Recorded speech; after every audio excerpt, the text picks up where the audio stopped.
Non, l'armure de Dieu, c'est dans Éphésiens chapitre 6. C'est ça, sœur Ingrid. Oui, frère, quand il revêt l'armure de Dieu, je voudrais savoir si c'est la même chose que le casque du salut ou pas. C'est ce que je voulais savoir. Ah, le casque, en fait, quand on parle d'une armure, c'est vraiment un ensemble, un revêtement, voilà, un revêtement qui permet de se protéger contre des attaques extérieures. C'est ça une armure. Et donc le casque fait partie de l'armure. Donc quand tu regardes par exemple à l'époque, les soldats romains, ils avaient un casque qui protégeait leur tête. Ils avaient un paravent qui protégeait le visage, et ensuite il y avait l'ensemble de la partie qui protège le corps. Et après ils avaient un bouclier également qui permettait de contrer les les attaques extérieures, les flèches qui arrivent de l'extérieur. Donc le casque est une partie de l'armure, mais ce n'est pas l'armure complète. Donc le casque n'est qu'une partie. Tu as vu dans Éphésiens chapitre 6, vous avez lu ça avant? Tu as vu dans Éphésiens 6, on a cité, si vous avez lu avant, il a été cité un certain nombre d'éléments qui constituent cette armure-là. Donc si on regarde dans Éphésiens chapitre 6, je ne vais pas réexpliquer, je vais juste relire pour donner les éléments de l'armure. Éphésiens chapitre 6 à partir du verset 13. Il est dit, c'est pourquoi prenez les armes de Dieu afin de pouvoir résister dans les jours et tenir ferme après avoir tout surmonté. Tenez ferme, ayez à vos reins la vérité pour ceinture. Donc lorsque l'on regarde dans l'armure du soldat romain, il avait une grosse ceinture ici, autour de la taille. Il avait une grosse ceinture, donc ça fait partie de l'armure qui le protège. Donc il avait une grosse ceinture, et quand on fait le parallèle dans le domaine spirituel, cette ceinture-là, ça doit être la vérité. Donc toujours dire la vérité, toujours rechercher la vérité, toujours marcher dans la vérité, toujours accepter la vérité de la parole de Dieu et non l'erreur. Donc c'est ça qui va nous protéger, comme la ceinture pouvait protéger le soldat romain. Donc sachant que si la partie de la taille est mal protégée, il suffit juste que l'adversaire envoie une flèche au niveau de la taille pour que ça touche un organe vital et puis que la mort survienne immédiatement. Donc ensuite, maintenant, nous avons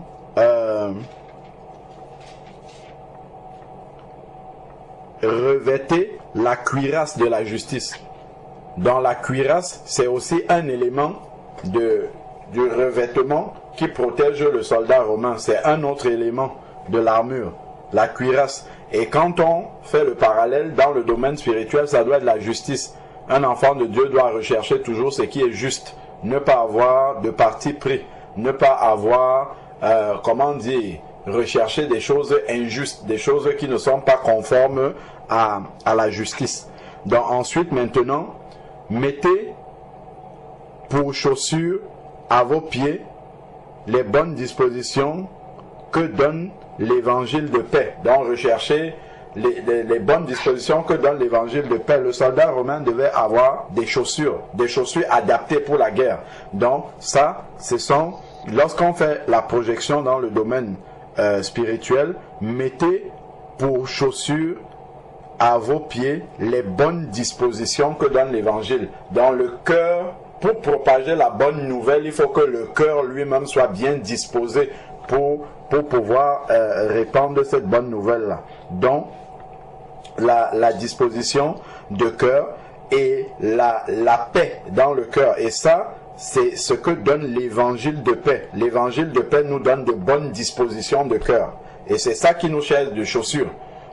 Imagine un peu si tu marches avec des chaussures dont la semelle, par exemple, tu marches avec des chaussures dont la semelle est en plastique. Si tu marches sur un clou, tu vas te percer le pied.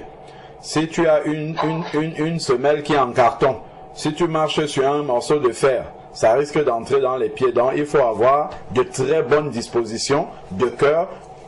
Et ça, c'est l'évangile, la bonne nouvelle. C'est ça qui donne les bonnes dispositions de cœur. Et dans ça, c'est une protection aussi contre les attaques de l'ennemi. La même protection que la chaussure pouvait apporter aux soldats romains, cette protection-là est apportée par la bonne disposition de cœur par rapport aux attaques de l'ennemi. Donc, si par exemple l'ennemi vient t'attaquer, par exemple en te mettant des mauvaises pensées dans le cœur vis-à-vis d'un frère, l'ennemi te bombarde de mauvaises pensées dans le cœur vis-à-vis du frère Stéphane, par exemple. Mais c'est ta bonne disposition de cœur qui va te dire l'amour ne soupçonne pas le mal. Donc, le malin va envoyer une mauvaise pensée en toi vis-à-vis du frère Stéphane. Mais comme dans ton cœur, il y a les bonnes dispositions que donne l'évangile. Par exemple, l'évangile va te rappeler que l'amour ne soupçonne pas le mal. Tu vois, l'amour ne soupçonne pas le mal. Donc, comme ton cœur est attaché à la vérité de l'évangile, l'amour ne soupçonne pas le mal. Donc, immédiatement, en fait, tu ne vas pas considérer cette mauvaise pensée que l'ennemi t'a envoyée là. Et c'est comme ça que la bonne disposition que donne l'évangile de paix dans ton cœur va te protéger de cette flèche de l'ennemi qui voulait te séparer de ton frère Stéphane. Donc voilà par exemple un cas. Voilà. Maintenant ensuite il dit prenez en toutes circonstances le bouclier de la foi. C'est aussi le paravent que le soldat présente devant, comme ça quand une flèche arrive et ça tape sur le bouclier, ça tombe. Et ça, lorsqu'il fait le parallèle dans le domaine spirituel, ce bouclier-là, c'est la foi. C'est-à-dire que n'importe quelle flèche que l'ennemi envoie vers toi, si tu as la foi, ça va taper, ça va tomber. Parce que ça va trouver la résistance. Ça va trouver la résistance, donc ça va taper, ça va tomber immédiatement. Ça ne pourra pas atteindre une partie vitale de ton corps. Et ça, c'est la foi. Et d'ailleurs, il le dit, c'est le plus important. Il dit ici, le bouclier de la foi avec lequel vous pourrez éteindre pas certains traits enflammés de l'ennemi, mais tous les traits enflammés de l'ennemi.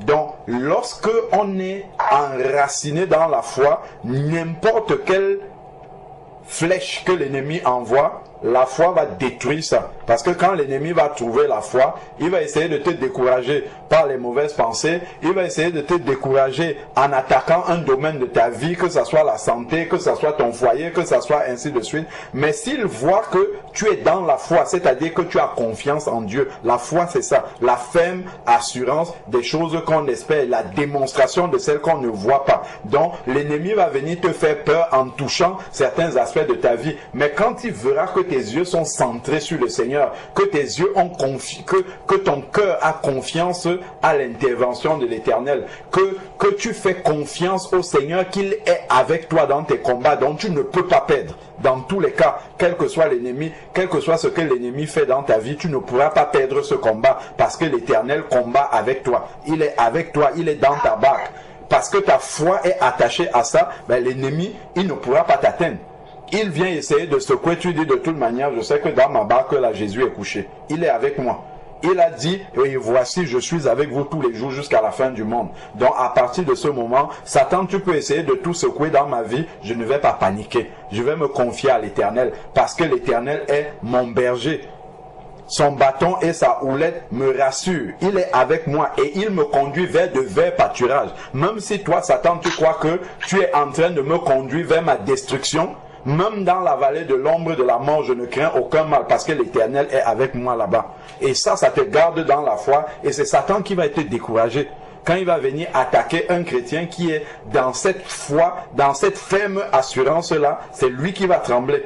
c'est lui qui va partir, c'est lui qui va se décourager et il va aller attaquer quelqu'un d'autre. C'est pour ça que la foi est vraiment l'armure la plus importante. Et cette foi-là, la Bible nous dit dans Romains 10, verset 17, que la foi vient de ce qu'on entend et ce qu'on entend vient de la parole de Dieu. Donc si on entend et on garde la parole de Dieu dans nos cœurs, nous avons l'équipement le plus important pour pouvoir tenir ferme dans quelles que soient les attaques de l'ennemi, on va tenir ferme. Pourquoi? Parce que nos yeux sont sur la parole de Dieu et nous avons confiance en l'Éternel. Et c'est ça qui fait grandir notre foi. C'est pour ça qu'il dit que la foi peut éteindre tous les traits enflammés de l'ennemi. Quand un chrétien va dire « je suis découragé », c'est parce que sa foi est atteinte. Il a quitté Jésus des yeux. C'est pour ça que le découragement vient. Parce qu'il a oublié que l'Éternel est là, que ses promesses sont toujours vraies pour lui, que Dieu n'est pas un homme pour mentir, ni le Fils de l'homme pour se repentir. Ce que sa bouche dit, sa main l'accomplit. C'est parce qu'on a oublié ça, ou que l'ennemi a réussi à atteindre notre pensée, en sorte que nous ne gardons plus l'espérance dans cette promesse de l'Éternel. Voilà comment on va commencer à paniquer. On va commencer à regarder à gauche, à droite, d'où me viendra le secours. Et c'est là qu'il faut se rappeler que le secours me vient de l'Éternel. Le secours me vient d'en haut. Et l'Éternel ne va pas abandonner son enfant comme ça en plein combat avec l'ennemi. Donc c'est parce qu'on oublie souvent toutes ces choses-là, qu'on commence, enfin toutes ces promesses-là, qu'on commence à paniquer, qu'on commence à douter, qu'on commence à se décourager, qu'on commence à s'impatienter, à regarder que non, l'épreuve a déjà trop duré, ainsi de suite. Et quand l'ennemi nous voit paniquer comme ça, il est content. Il est content, il sait qu'il nous a atteints. Dès qu'il réussit à faire en sorte qu'un enfant de Dieu ne garde plus son regard fixé sur l'Éternel, là il a réussi, il te laisse tranquille. Il sait que là il a réussi à t'atteindre. Maintenant que tu n'as plus l'Éternel en regard, tu as quitté l'Éternel des yeux, tu vas couler comme Pierre. Lorsqu'il a quitté Jésus des yeux, il marchait sur les eaux, il a commencé à s'enfoncer, il a commencé à plonger. Donc ça, il faut être conscient que la foi est fondamentale en fait pour un enfant de Dieu. Et la foi, ce n'est pas pendant un temps. La foi, ça doit être tout le temps. Et elle doit s'entretenir. La foi, on peut avoir eu la foi il y a 10 ans, aujourd'hui il n'y a plus rien du tout. Et il n'y a plus rien du tout parce qu'en chemin, on a quitté Jésus des yeux, on l'a abandonné depuis longtemps. Et là, on continue à marcher par habitude, par tradition, on continue à confesser les mots dans nos bouches, alors que la foi n'est plus attachée à ces mots que nous confessons, simplement parce qu'il reste une forme extérieure de piété, mais il n'y a plus ce qui fait la force, l'enracinement dans la foi qu'on attache dans les promesses du Seigneur. On va continuer à dire, frère, ma soeur, comment ça va? Oui, par la grâce de Dieu, ça va bien. Mais on le dit par routine. Mais il n'y a plus cette foi que ça va bien parce que je suis connecté au Seigneur et je sais que le Seigneur a le contrôle de la situation. Quel que soit ce que je suis en train de vivre, l'Éternel connaît l'issue. Avant même que ça n'arrive, l'Éternel le savait déjà. Et donc, je ne dois pas paniquer. Moi, je peux être surpris. Moi, je ne peux pas... Je ne sais pas où est-ce que cette situation-là va me mener, mais l'Éternel qui est le bon berger, c'est là où il est en train de m'amener. Quand nous disons dans la parole, dans le psaume 23, que l'Éternel est mon berger, le berger qui conduit les brebis avancent, elles ne savent pas où elles vont, mais elles ont confiance, elles ne paniquent pas, elles ne sont pas inquiètes. Pourquoi? Parce qu'elles sont conduites par le bon berger. Le berger, lui, sait quelle est la destination, mais les brebis ne savent pas. Mais les brebis sont calmes, elles sont entre elles, elles se côtoient, elles ne paniquent pas, elles n'ont pas peur. Pourquoi? Parce que elles ont confiance dans le berger qui est en train de les conduire. Donc, peu importe, je ne sais pas là où je suis en train d'aller, je ne sais pas où je suis en train de... Quelle sera l'issue de ce que je suis en train de vivre. Le plus important, c'est de regarder, est-ce que le berger est là? Les brebis sont sages parce qu'elles savent que le berger est là. Dès qu'elles voient que le berger est là, elles sont rassurées. Elles avancent. Donc le plus important, c'est de m'assurer que le Seigneur est avec moi dans la barque. Parce que je lui obéis, je marche avec lui, il ne m'abandonne pas. Donc il est dans ma barque. Donc peu importe, quand je regarde comme ça, je ne vois pas l'issue. Je suis dans un tunnel, je ne vois pas le bout du tunnel, mais je sais que si le berger est là, à un moment donné, la lumière de la fin du tunnel va apparaître et ça sera l'arrivée. Et le berger le savait déjà dès le début. Donc c'est ça en fait que l'ennemi veut nous faire perdre de vue. Il va travailler de différentes manières pour nous faire perdre cela de vue. Et lorsque nous allons perdre cela de vue, c'est là où la panique va commencer. Ah mon frère, priez pour moi, ça ne va pas. Ah ma soeur, on appelle partout, on panique, on panique, on panique. Non, ce n'est pas mauvais de demander qu'on prie pour toi, mais on doit être dans une assurance, dans une sérénité. Bah, voilà mon frère, aide-moi dans la prière par rapport à tel sujet, mais on est dans une assurance. Pourquoi? Parce que bon, l'intercession des uns et des autres est importante, mais ce n'est pas du tout dans un sentiment d'appeler les frères et sœurs comme sapeurs-pompiers. Non, simplement, non. On est dans une assurance. Voilà, on a un sujet et on sait qu'on est dans une famille. Donc dans la famille, on partage les sujets ensemble. Ben voilà, mon frère, j'ai tel combat dans ma vie, soutiens-moi dans la prière. Et puis c'est tout, dans une assurance. Donc, c'est surtout parce qu'on ne connaît pas le berger qui nous guide. C'est pour ça qu'on panique. On se dit en fait que le berger n'est pas là, ou bien qu'il n'est pas capable de nous guider, ou alors que c'est nous-mêmes qui nous guidons. C'est ça. Et ça, l'ennemi, il travaille pour altérer nos pensées, comment dire, pour toucher dans notre pensée ce qui doit être fixé sur le Seigneur. Et à partir de ce moment-là, on perd pied. On commence à paniquer. C'est pour ça que le Seigneur dit que le bouclier de la foi est là pour nous aider à éteindre tous les traits enflammés de l'ennemi, sans aucune exception. La foi. Et la foi vient de ce qu'on entend. Ce qu'on entend vient de la parole de Dieu. Ce n'est pas la parole du diable, ce n'est pas la parole de l'ennemi, ce n'est pas la parole des hommes. Ce n'est pas la parole contrefaite, les fausses doctrines. Non, ça vient de la vérité du Seigneur. Donc voilà pourquoi chaque enfant de Dieu doit développer son intimité avec le Seigneur par rapport à la méditation de la parole. C'est ça qui va faire grandir sa foi. Pourquoi quand, par exemple, quelqu'un a un problème, il va dire par exemple, il faut que j'appelle Frère Georges. Frère Georges, ce n'est pas un magicien. C'est tout simplement parce qu'il croit que la foi de Frère Georges est plus forte que la sienne. Pourquoi c'est plus fort? C'est pas parce qu'il enseigne la parole de Dieu. C'est simplement parce que la parole de Dieu, il la connaît. Donc comme il connaît cette parole de Dieu-là, et qu'il a attaché la confiance dans ce qui est écrit dans la parole de Dieu, mais alors ça lui donne plus de foi. Donc il va t'exhorter avec une assurance. Pourquoi? Parce que il connaît déjà les promesses du Seigneur et il s'attache dans ses promesses. Ce n'est que ça qui fait la différence entre deux enfants de Dieu dans une même situation.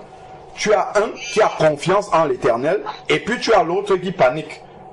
Parce que soit il ne connaît pas la parole de Dieu, soit il la connaît, mais son cœur n'a pas accepté cette parole-là. N'a pas accepté cette parole-là. Il ne s'est pas abandonné totalement entre les mains du Seigneur. Il n'a pas compris que c'est le bon berger qui connaît la destination. Est-ce qu'une brebis au milieu de toutes les brebis qui sont conduites par le berger peut commencer à demander au berger, berger, c'est où la destination? Non, jamais. Les brebis ne posent jamais. Regardons un peu les moutons que les bergers conduisent. Aucun mouton n'est jamais venu rester comme ça devant le berger. Je n'avance plus si je ne connais pas la destination. Non, pas du tout. Elles font confiance. Le Seigneur ne prend pas les parallèles en utilisant les mots de la vie courante par hasard. Ce n'est pas par hasard. C'est vraiment parce que il y a une corrélation vraie entre le domaine physique et le domaine spirituel. Mais nous n'avons pas le comportement des brebis. Nous sommes des brebis tellement intelligentes qu'on ne veut pas être menés sans savoir là où on va. On veut d'abord s'arrêter. Quelqu'un, avant de s'engager dans quelque chose, il faut que Dieu lui révèle déjà quelle est la fin du projet. Dieu te dit, mets un pas devant et fais-moi confiance, c'est tout. Moi, je vais faire la suite avec toi. Non, il faut que Dieu me montre d'abord en songe comment ça va commencer, comment ça va tourner, comment ça va aller à gauche, comment ça va aller à droite. Là, je saurai que Dieu m'a répondu. Mais si Dieu me demande juste un pas de foi, là, je commence à paniquer. Je commence à me dire, hey, peut-être ce n'est pas Dieu qui a parlé, parce qu'il ne m'a pas montré le début, il ne m'a pas montré la fin. Où est ma foi? Où est ma foi? Est-ce que je suis dans la peau d'une brebis? Observons juste comment les brebis sont.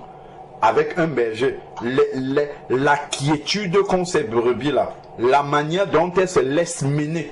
elle se laisse mener par le berger, et puis ça nous donnera d'importantes leçons sur l'attitude que nous devons avoir vis-à-vis du Seigneur lorsqu'on a la foi véritable. C'est parce qu'il nous manque la foi que nous sommes dans temps d'agitation, que nous sommes dans temps de panique.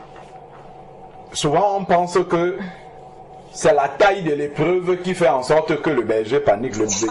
Peu importe la taille de l'épreuve, peu importe la dimension, que ça soit quel domaine de notre vie qui est touché, le berger reste le même et il a le contrôle de la situation. Toujours et toujours et toujours et toujours. Bien souvent, on a déjà vécu des choses avec ce berger-là, des choses difficiles, des choses qu'on a endurées, qui étaient compliquées. Un jour, la situation est réglée d'une manière extraordinaire, sans qu'on ait rien fait de spécial. Là où on sent vraiment que c'est la main de Dieu qui a agi. Ça nous fortifie, mais pendant un moment seulement, malheureusement. Lorsque une autre épreuve va arriver, peut-être même moins difficile, on va oublier que c'est ce berger-là qui nous avait délivré là-bas. On va se dire que non, cette fois-ci c'est très compliqué, il ne pourra pas faire. Donc on commence à chercher le plan B. On commence à chercher les solutions auprès des hommes. On commence à demander, ah, toi tu avais même fait comment?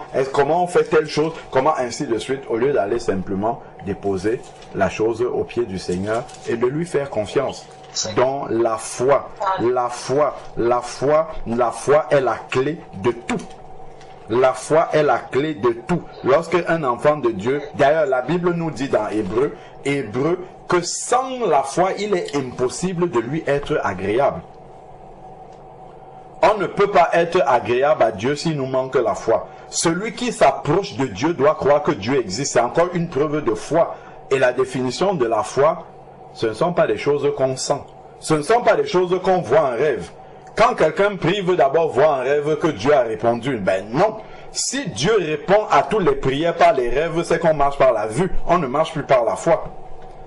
La Bible nous dit, dans 1 Jean chapitre 5, verset 13 et 14, il nous dit que si nous lui demandons quelque chose selon sa volonté, c'est qu'il nous écoute. Et s'il nous écoute, nous savons que nous possédons la chose que nous avons demandé. Donc le plus important pour moi, ce n'est pas de chercher à ce que Dieu me montre dans un rêve qu'il a compris ma prière, c'est de rechercher si mon sujet de prière est conforme à sa volonté. Et c'est terminé, c'est tout. Amen. Et pour savoir si c'est dans sa volonté, c'est de connaître sa parole. Est-ce que ce que je demande au Seigneur est contraire à sa volonté? Si ce que je lui demande est conforme à sa volonté, je sais qu'il m'a écouté, c'est terminé. Ça veut dire que je possède la chose. Maintenant, c'est juste une question de temps. Je possède la chose, ça ne veut pas dire que mes yeux vont voir ça là tout de suite. Le Seigneur maintenant détient le calendrier, le moment auquel il va ramener l'exaucement qui était déjà accompli depuis, il va ramener cela à la réalité. Ça se trouve, le Seigneur a exaucé, mais moi je ne suis pas encore prêt à pouvoir recevoir cette bénédiction. Ce que j'ai demandé au Seigneur va peut-être m'éloigner de Dieu, va peut-être diminuer mon temps de connexion avec le Seigneur, va peut-être m'amener dans le compromis. Parce que mon cœur n'est pas encore prêt à pouvoir recevoir une telle bénédiction tout en entretenant, comme auparavant, sinon mieux qu'auparavant, ma relation avec Dieu. Donc Dieu, lorsqu'il voit l'état de mon cœur, il sait, même s'il a exaucé la prière, puisque c'est selon sa volonté que je lui ai demandé, quand il voit dans quelle attitude je suis, il sait que je ne peux pas encore bien gérer la bénédiction qu'il va accorder. Ou alors il a encore des choses à travailler dans ma vie avant de m'accorder ça.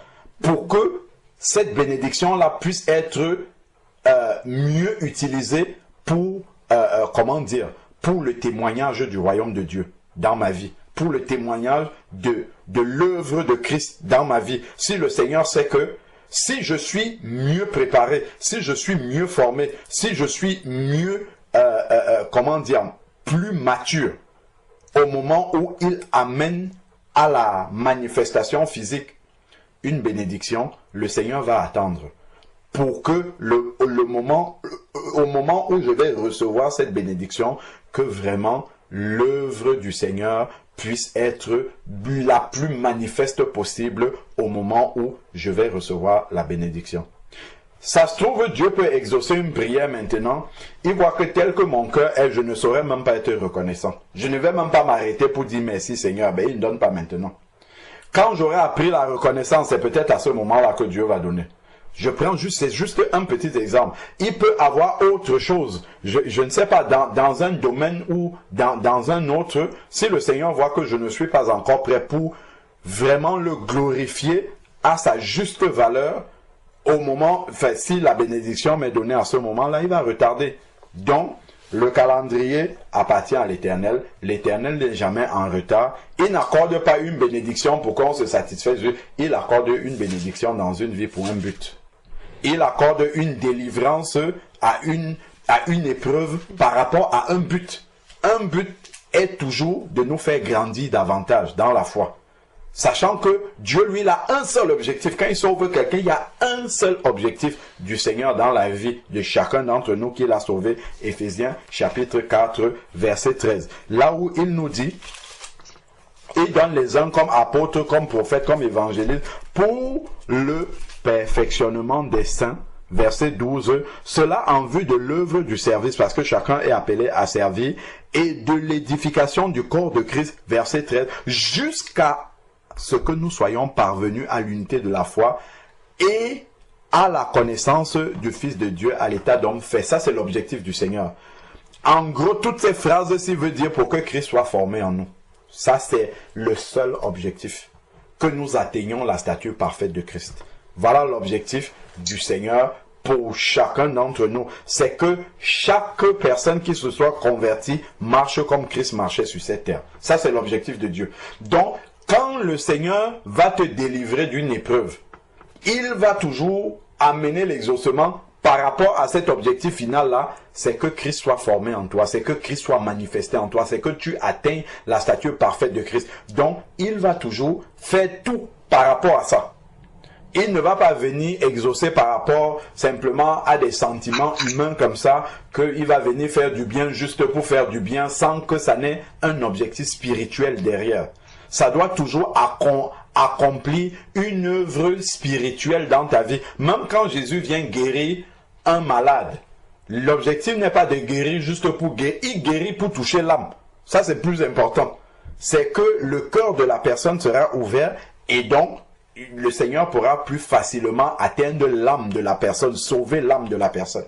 C'est pour ça qu'il le fait. Donc, toujours un but pour que Christ soit formé dans les personnes. Toujours, le Seigneur va le faire par rapport à cela. Donc, le bouclier de la foi, nous sommes dans Éphésiens chapitre 6. La foi est capitale. La foi est fondamentale dans l'armure du chrétien. C'est la plus grande de toutes les parties de cette armure du chrétien-là. C'est la foi avec laquelle on peut éteindre tous les traits enflammés de l'ennemi. Après, il va parler au verset 17, Éphésiens 6, verset 17, prenez aussi le casque du salut. Donc, le casque aussi, c'est une autre armure qui protège la tête. La tête qui est le siège des pensées. Nous savons bien que si un soldat n'a pas de casque, il suffit juste que l'ennemi oriente sa flèche vers la tête. La tête, c'est une partie vitale, hein. Si la flèche touche une partie de la tête, c'est la mort subite, c'est rapide. Donc, justement, ce qui arrive dans notre pensée, les mauvaises pensées, c'est pour ça que l'ennemi cible la pensée, il tape fort dans la pensée. Il sait que si la pensée est souillée, si la pensée est atteinte par le doute, par une mauvaise pensée, il sait que c'est une semence qui est suffisante pour détruire un enfant de Dieu. Voilà pourquoi nous devons chasser, nous devons lutter pour enlever les mauvaises pensées. Parce que si une mauvaise pensée reste, elle va produire quelque chose, une semence dans le cœur, et la semence produite dans le cœur va produire une œuvre qui sera un péché. Donc, la semence doit être tuée déjà dans la pensée. Ben, soit l'ennemi va envoyer beaucoup de mauvaises pensées. Ah, tu as vu la sœur un tel, regarde comment elle te parle. Regarde ceci, regarde cela. Ah, les frères, ils ne font même pas ceci. Ah, cela manque d'amour, ainsi de suite. Tout cela est en train de souiller ta pensée. Au fur et à mesure que ça souille comme ça, Le cœur est en train d'être rempli de mauvaises choses. Ce qui fait que finalement, tu ne peux plus recevoir l'amour que la sœur veut te donner. Tu ne peux plus recevoir l'enseignement que le frère veut te donner. Tu ne peux plus recevoir ce que Dieu veut te donner au travers des autres. L'ennemi t'a atteint dans la pensée. Tu as laissé ça arriver dans le cœur et ça a produit une œuvre qui finalement est un péché contre Dieu, mais en même temps te dessert, joue contre toi. La foi. Là, on est dans le casque qui protège la pensée. La pensée est un centre vital de la vie spirituelle. Voilà pourquoi Romains chapitre 12, verset 2 nous dit: ne vous conformez pas au siècle présent, parce que le siècle présent est là pour alimenter notre pensée, mais avec ses valeurs à lui, qui ne sont pas les valeurs de Dieu. Le ciel, si on alimente notre pensée avec les valeurs qui ne sont pas les valeurs de Dieu, nos pensées étant alimentées comme ça vont nous conduire à marcher comme le monde marche. C'est pour ça qu'il dit: ne vous conformez pas au siècle présent. Donc, n'acceptez pas la pensée du siècle présent. Ensuite, il dit: mais soyez transformés par le renouvellement de l'intelligence. Donc, la pensée doit être renouvelée par la parole du Seigneur. Et c'est ça qui amène la transformation dans nos vies. Et maintenant que notre pensée est renouvelée, il dit: afin que vous discerniez la volonté de Dieu. Donc si ma pensée n'est pas renouvelée, si ma pensée n'est pas alimentée par la parole de Dieu, je ne pourrai pas discerner la volonté de Dieu dans ma vie. Je peux rester comme ça toute ma vie chrétienne, je me demande qu'est-ce que Dieu attend de moi. Je n'aurai jamais de réponse.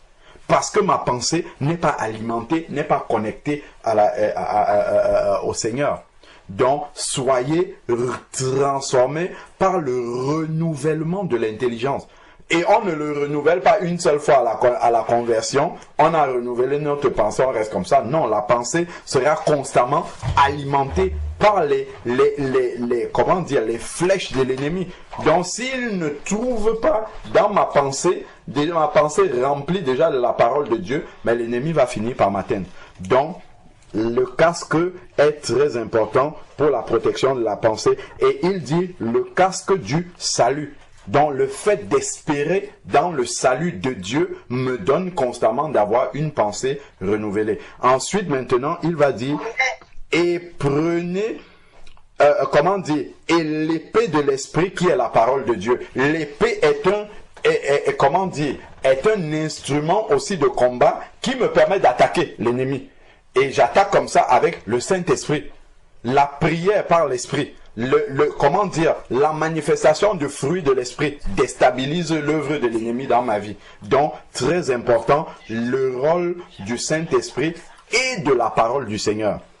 Qui est la parole de Dieu? La parole de Dieu me permet d'attaquer et de savoir que je suis dans la volonté de Dieu et que Dieu est avec moi dans cette bataille-là. Ensuite, la dernière arme maintenant, c'est prier en tout temps par l'Esprit. La prière. J'ai la foi et j'accompagne cela maintenant de la prière. La prière du juste a une grande efficacité. Maintenant que j'ai la foi et que je suis juste parce que j'ai été justifié par le Seigneur, ma prière, ce que je demande à Dieu, a une grande efficacité. Pourquoi elle a une grande efficacité? Parce que c'est la prière d'un juste. Et pourquoi est-ce que la prière d'un juste a une grande efficacité? Parce qu'un juste prie nécessairement conformément à la volonté de Dieu. Parce que Dieu est juste. Un juste ne peut pas prier en dehors de la volonté de Dieu. Donc il va prier conformément à la volonté de Dieu. Ça a une grande efficacité parce que Dieu l'a écouté et que Dieu a exaucé. La prière du juste a une grande efficacité. Donc nous, en recherchant à marcher dans la justice, nous rendons nos prières plus efficaces. Donc tout s'enchaîne en fait. Quand j'obéis au Seigneur, je rends mes prières plus efficaces. Quand je vais venir prier, Dieu écoute forcément parce que ça, c'est pas la prière d'un pécheur. Ça, c'est la prière d'un juste. C'est la prière de quelqu'un qui marche dans la justice. Donc, voilà, parfois, on a des prières qui ne sont pas exaucées, qui bloquent parce qu'on manque de foi, parce que ainsi de suite, ou bien simplement parce qu'on manque de justice. Tout simplement, parce qu'on n'est pas juste. On demande des choses, mais sans être juste devant le Seigneur. Donc, nous devons travailler tout cela pour que nos prières soient efficaces. Verset 18, il dit, priez en tout temps par l'Esprit. Pourquoi on doit prier par l'Esprit? Romains, ici là, chapitre 8, verset 26, si je ne me trompe pas. Pourquoi on doit prier par l'Esprit? Romains chapitre 8, verset 26. Pourquoi il faut prier en tout temps par l'Esprit? Le fait de prier par l'Esprit nous apporte une garantie certaine. Il dit ici dans Romains chapitre 8, verset 26, « De même aussi, l'Esprit vient au secours de notre faiblesse. » Donc, si je prie par mon intelligence, il y a de fortes chances que je sois dans un état de faiblesse dans la prière. Je peux me sentir émotionnellement fort, mais devant le Seigneur, je suis faible en réalité. Pourquoi? Parce que je suis dans un état qui n'est pas forcément l'état d'un juste. Donc, l'Esprit vient au secours de notre faiblesse, car nous ne savons pas ce qu'il convient de demander. C'est-à-dire que nous ne savons pas ce qui est conforme à la volonté de Dieu. Et c'est l'Esprit maintenant qui va venir nous révéler ce qui convient de demander. Ce qui convient d'être demandé, c'est-à-dire ce qui est conforme à la volonté de Dieu. Et nous savons que si c'est conforme à la volonté de Dieu, il nous écoute. Regardons un doigt depuis, je cite le verset, on ne l'a pas lu. Prenons 1 Jean, on va revenir, finir Romains 8, verset 26. 1 Jean, chapitre 5, verset 14. Ça, c'est une promesse certaine du Seigneur. Et ça encore, c'est une question de foi. 1 Jean chapitre 5, verset 14. On dit, voici l'assurance que nous avons auprès de lui. Certains d'entre nous ont des voitures. Quand tu prends l'assurance, c'est une assurance humaine même. Quand tu prends l'assurance et qu'il t'arrive un sinistre, tu ne te poses même pas de questions. Qu'est-ce que tu fais? Tu composes un numéro avec une certitude quasi absolue qu'au bout du fil, tu auras quelqu'un qui va t'apporter une solution par rapport au problème que tu as là maintenant. La voiture qui est endommagée. Ou le problème que tu as, tu es peut-être en panne quelque part. Sauf que c'est une assurance humaine. Si en appelant comme ça, le téléphone ne passe pas. Si en appelant comme ça, celui qui doit répondre, tous ceux qui doivent répondre sont malades. Si en appelant comme ça, tous ceux qui doivent répondre ont un problème. Si en appelant comme ça, il y a un problème informatique dont on ne peut pas te répondre. Tout ça, ce sont des aléas qui peuvent arriver dans les assurances humaines. Mais ici, on parle d'une assurance divine. D'une assurance certaine. Tu peux même avoir l'assurance tout risque, il t'arrive un sinistre, on va te lire une petite clause qui était écrite en petite écriture en dessous là-bas, une clause d'exclusivité que tu n'avais pas lue, dont tu ne rentres pas dans les critères d'application de ce que de la compensation que tu es en train de demander. Donc ton assurance ne va te servir à rien du tout. L'assurance des hommes, mais ici il s'agit d'une assurance divine. Il dit voici l'assurance que nous avons auprès de lui. Si nous demandons quelque chose selon sa volonté, nous demandons beaucoup de choses au Seigneur, mais nous prenons très peu de temps à examiner d'abord ce que nous allons demander pour savoir si c'est dans la volonté du Seigneur. Excuse-moi, quel verset? Oui, 1 Jean chapitre 5 verset 14 à 15. Okay.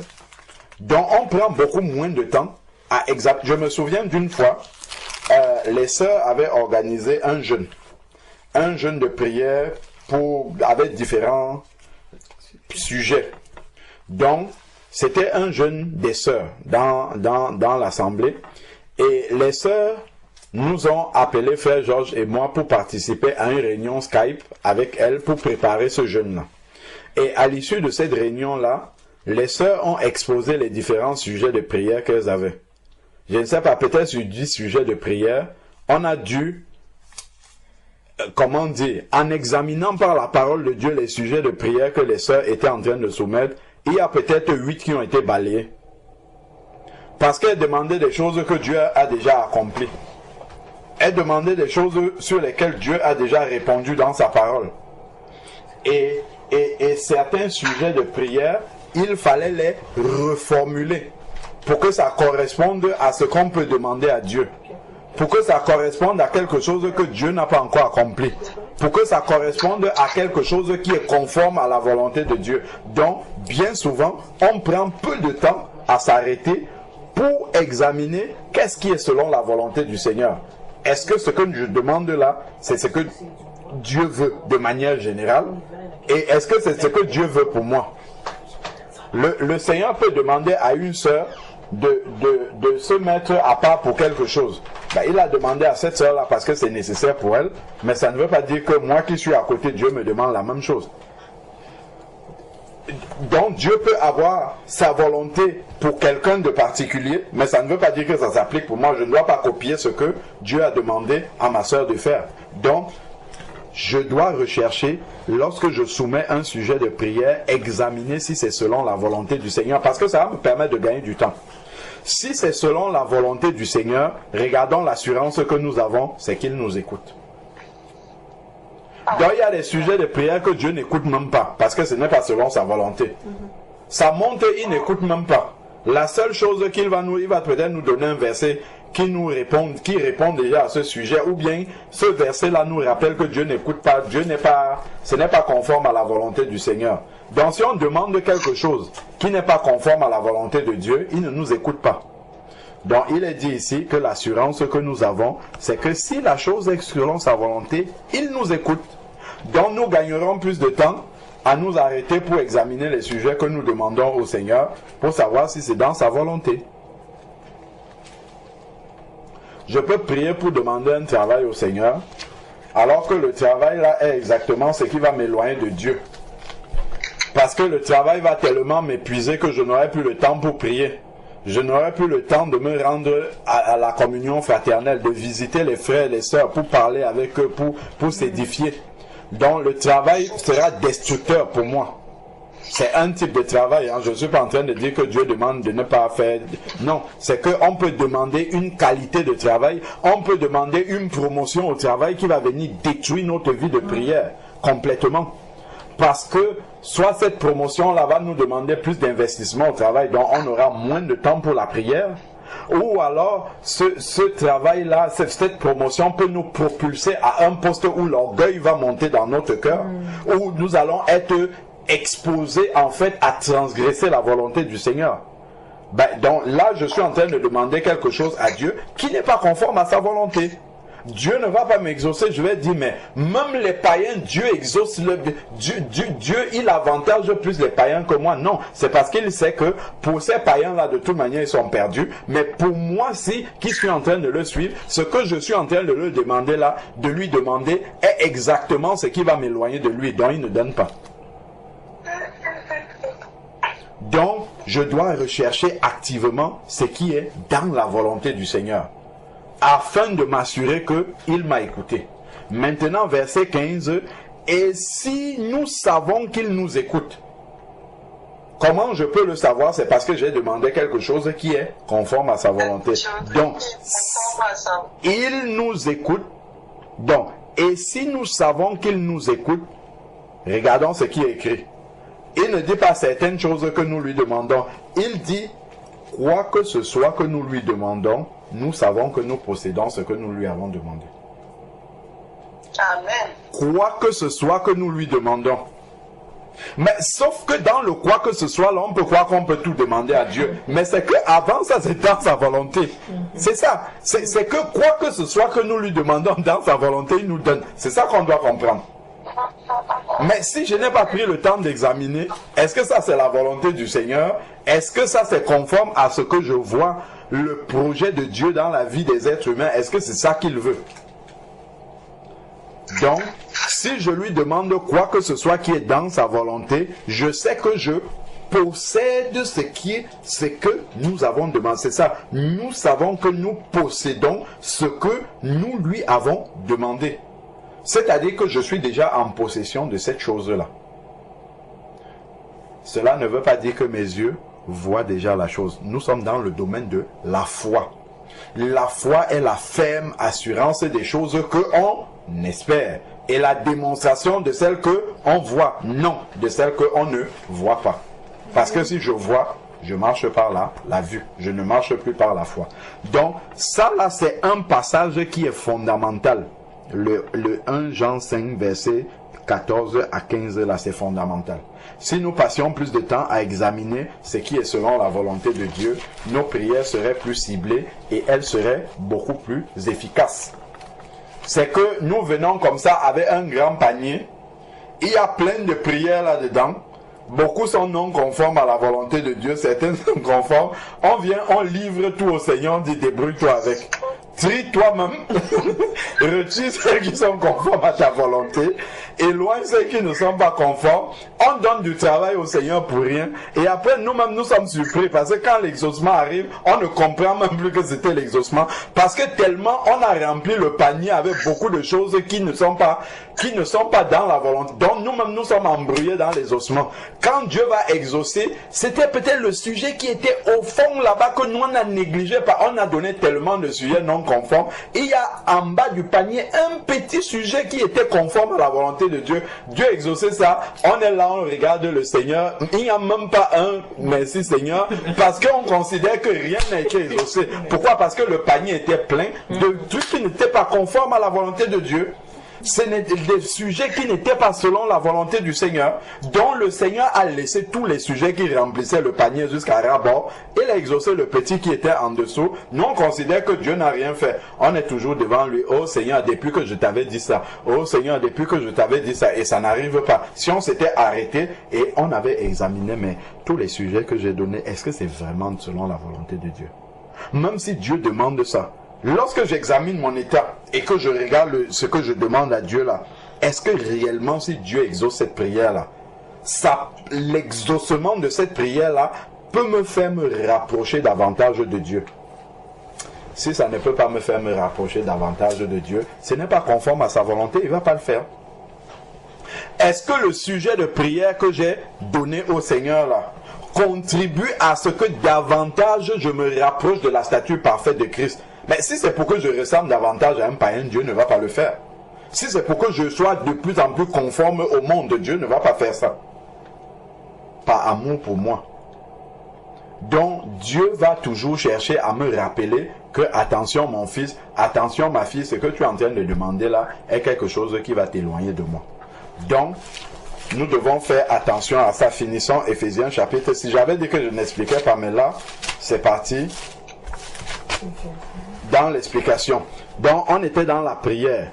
Nous sommes au verset 18 d'Éphésiens 6. Priez en tout temps par l'esprit. Et on avait pris Romains 8 verset 26. On n'a pas fini de lire. On était en train d'expliquer pourquoi il faut prier par l'esprit. Pourquoi? Parce que l'esprit sonde les profondeurs de Dieu et sait quelle est la volonté du Seigneur. Lorsque on prie par l'esprit, l'esprit de Dieu peut rectifier même les doléances et les demandes charnelles que nous faisons au Seigneur. L'esprit va trier ça, il va trier le panier.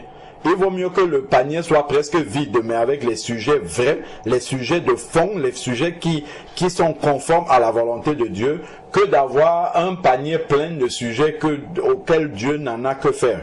Il faut éloigner des sujets qui ne sont pas de bonne odeur devant le Seigneur. Donc ici, Romains 8, verset 26, on a dit, de même aussi, l'esprit vient au secours de notre faiblesse. On a compris que la faiblesse n'est pas simplement parce que j'ai trop travaillé dans la journée et puis je suis fatigué et je dois prier. Ce n'est pas seulement de ça qu'il est parlé. Là, quand on parle de faiblesse, c'est vraiment faiblesse dans le discernement spirituel des choses qu'il faut demander à Dieu.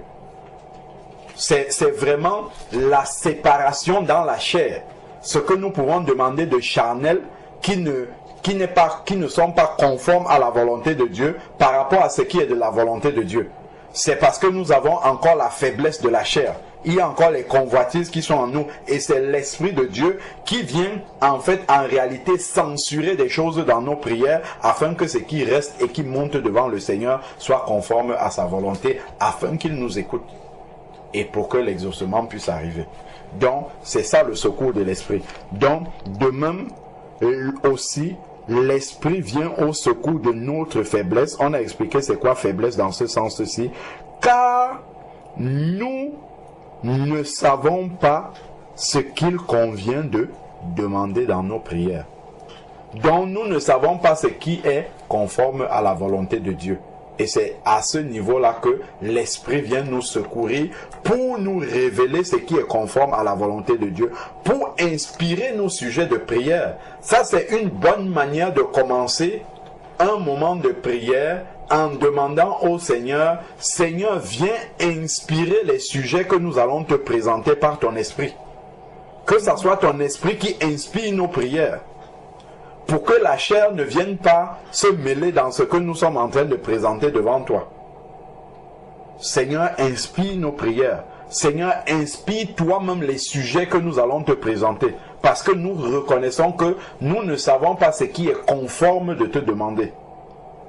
Et nous devons croire, puisque c'est la volonté du Seigneur, nous devons croire que l'Esprit de Dieu va aussi inspirer ces prières-là. Donc, nous ne savons pas ce qui convient de demander dans nos prières, mais l'Esprit lui-même intercède par des soupirs inexprimables. Et celui qui sonde les cœurs connaît quelle est l'intention de l'Esprit. C'est selon Dieu qu'il intercède en faveur des saints. Donc on voit que l'Esprit de Dieu, quand il inspire des prières, c'est lui qui dépose les sujets sur nos lèvres pour que nous les prononçons. Et ça, c'est forcément selon Dieu.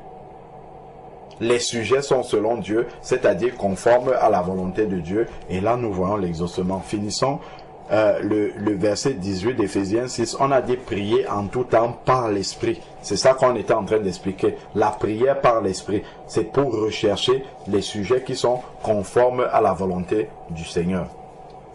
Avec toutes sortes de prières et de supplications, veillez-y avec une entière persévérance. Donc nous devons prier non pas simplement rapidement, mais avec persévérance. Prier pour tous les saints. La prière d'intercession, s'oublier soi-même et puis venir avec les sujets qui concernent les autres. Et la prière est comme ça une arme également, une armure, puisqu'on est parti de là, pour le chrétien. Parce que quand tu es en train de prier, tu pries pour les autres, Dieu lui te protège. L'ennemi essaye de t'atteindre, mais comme tu es en train de travailler pour Dieu, Dieu lui il a envoyé l'armée céleste pour te protéger.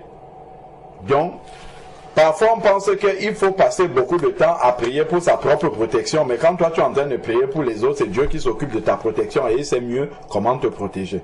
Donc, ça, ce sont des points que nous devons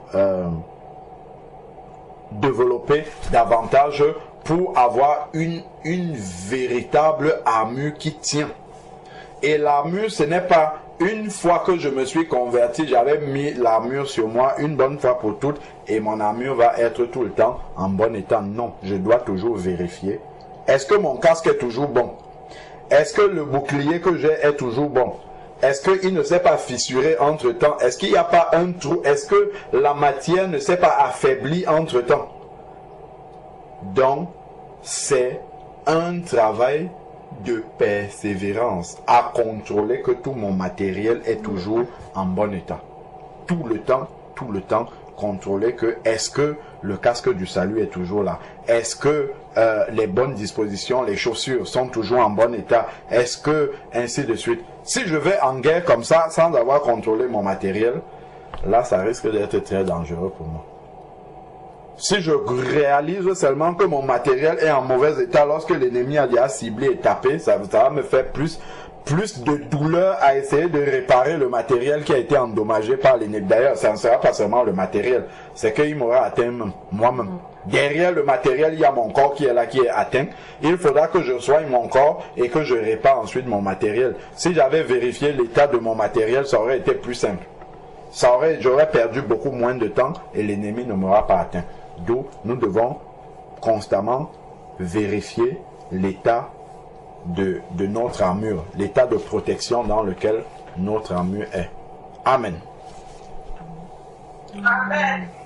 Amen. Gloire à Dieu. C'est curieux, moi j'ai pas la vidéo des autres. Mon Dieu, vraiment, Je ne sais pas. Sur ton téléphone, j'avais l'impression que j'avais. Wow.